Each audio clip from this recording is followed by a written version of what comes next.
This is my directed commentary for my final major project, the Red and White documentary. Let's get into it. So what were my goals for Unit 8? My goals for Unit 8 were to make a successful documentary that would educate people on the club of Arsenal. I wanted to make an engaging documentary where people would learn the foundations of the history of the club. Everyone wants to learn, and by me doing this documentary, it allows me to understand how people have taken this information in my feedback I receive. I want to know that people have been educated and have learned some valuable facts about the club. I hope to achieve the highest grade possible to ensure my work stands out from others. I wanted to do something where I can teach people about the club, or people who may not like the sport. I wanted them to feel as if they had a slight interest after watching my documentary. Here you can see some of the research that I've used for my production, for my primary and secondary research.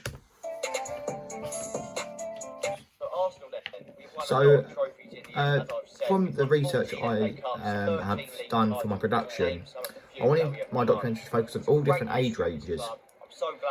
Also, it did not matter if they weren't interested in football or Arsenal at all, as this allowed me to educate people on the great history of the club. What I learned from both secondary and primary was that from football documentaries, people want to watch them to learn the ins and outs of the club. The elements I used from my experience of watching other documentaries was to use interesting facts, as you can see here. I felt the purpose was clear and what I wanted to get out of the documentary, and I hope people have learned some valuable facts about the club. So what did I think about my documentary in terms of other documentaries? I felt my production was at a good standard. I feel the standard is as high as I could possibly do it. The issue that I bumped into was the wind sometimes being a problem with the audio. This could be seen sometimes in my shots with the wind being a little bit too loud. I feel next time I'll wear a mic to try and cut out the wind levels, such as a Rode mic. I feel that my cinematographer Brandon used some great shots to enable some very good transitions. So overall, what were the really strengths of my production? Here we go. The shot at the start is an establishing shot to see the Emirates. Let me show you. As you can see here, this is the shot of the Emirates Stadium to show an establishing shot. I feel it's a great shot because it shows the background that we use throughout my documentary. It's a contribution to the documentary, and it is key because in most film documentaries they show the establishing shots to open up the scene/film, as you can see in my transition shots here. The colour in my film is vibrant. The main colours I used was red, white and blue. Red is affiliated with Arsenal, as you can see throughout the stadium here. I wanted an area where colours that are used with the club, and there were plenty of this at the Emirates. So what were some of the weaknesses in my view? Here we go, as you can see here. We want to see that because if you don't have players that care about the club, you can hear the wind. your team's One of the going to fall weaknesses off. in my And documentary where we are is that now, we've been out of I Europe should for have 5 made the years. audio We've got a a new bit young manager, better. Mikel Arteta, who's The really wind was a bit of an passionate. occurrence, as I filmed on a day where the wind levels were quite high. I feel I could have done more research as well. This is because I would have had more things to reference, which would have allowed me to see more examples of what sports documentaries look like. I felt my documentary could have been shot earlier, because then I would have had more time to edit. If I had more time, I could have used more effects, which would have made my documentary stand out more. I feel I could have done more reflective journals. This would have allowed me to look at where potentially the processes and stages of my individual work to see where things went wrong and right during each week. Some of the production strengths I received were very positive. James commented and said the setting was very good as it showed the detail about the club. I felt this really made me proud because I wanted to show how much Arsenal meant to me and to other fans around the world, and also wanted to educate some people. Brandon commented and said that the music used, No Else, allowed the transition to stand out more, which allowed my documentary to stand out more. Brandon actually filmed my shots, so by him saying that the music added to that really made me feel proud and privileged that I researched a lot to find the music. My mum said that my watermark was a bit too big. As you can see here, it is a bit too big and needed to be scaled down a little, but respected my design of my watermark. Oliver commented and said he felt he learned some information about the club that he didn't know before. This was the main reason why I wanted to do a documentary like this, because I wanted to educate people on the club. As you can see here, I'm giving factual information about the club that people probably wouldn't have known.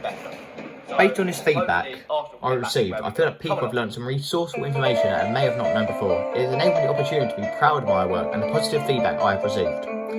I researched heavily on what music to use as I wanted to ensure it fitted my documentary. I feel No L's by Ghost Beats fitted the documentary perfectly due to the quick beat chops used. James's feedback made me feel proud that I've researched what settings look good for Arsenal, and I am happy that I used the Emirates as a filming location.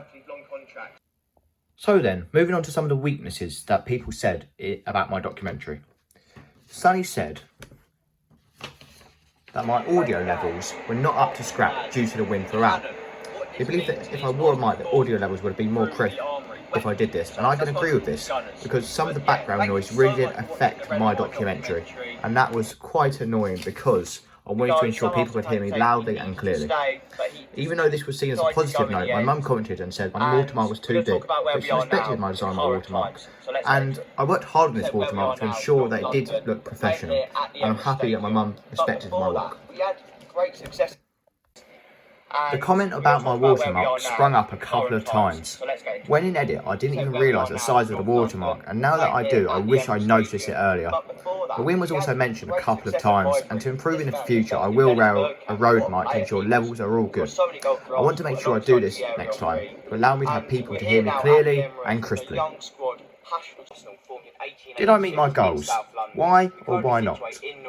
I felt that I did quite well at hitting my goals, being filmed at the right location, filmed some nice shots as well.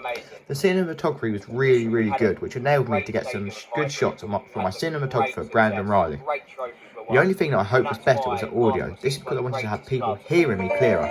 Wind was a bit of an issue, so I think next time I'll ensure that I wear a mic, i.e. a road mic, because this allows me to, people to hear me clearer, and also for me to stand out, because a lot of people I probably know have not used a road mic in their final piece of work. So by me doing this really does enable me just to show how I'm trying to engage with my audience and bring these facts very clearly. I thought that the shots used were really good as well, very crisp, a lot of mid shots were used. My outro and credits really allowed me to show how good my cinematography was with Sonny doing the shot, which was really good. And that's where I put my credits in at the end, as you can see here, which should load, hopefully. Let me reload it.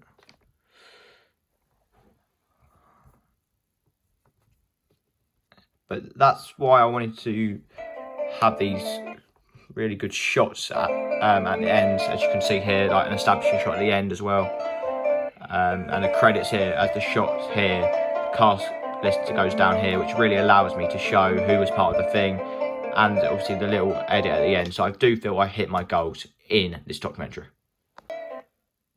What did I personally think about my documentary? Well, I see myself as someone who is very confident in front of the camera. From YouTube, this really allowed me to gain experience and to be confident in front of a camera. I was able to talk clearly in front of the camera without any real issues. I know I need to develop more on my work on how to do effects better in Adobe Premiere. I feel also I need to work out of class so I can build up experience on my filming. Even though I film games on my YouTube channel, it's very difficult from doing a documentary. I can talk very well in front of a camera, but it's very different from doing a documentary and using effects and transitions. I feel I could work more on my research as well. If I could find some really good sources, and it would probably put me in more stead, put more detail, and also, by looking to see where I could add these little details into my documentary. By looking at these sources, it would allow me to reference better and putting this into my own work. By working on editing, this would allow me to do more effect and transition shots, etc, etc. The audio I feel I can definitely work on gradually when doing units next year. I can edit them and see how much of a difference it makes when doing videos. Thank you for listening for my directed commentary. Thank you very much. From this documentary, I've learned that Adobe Premiere is really important to learn from, and also it is very good in the industry. Even though I've edited a lot on iMovie, Adobe Premiere has really allowed me to progress my editing.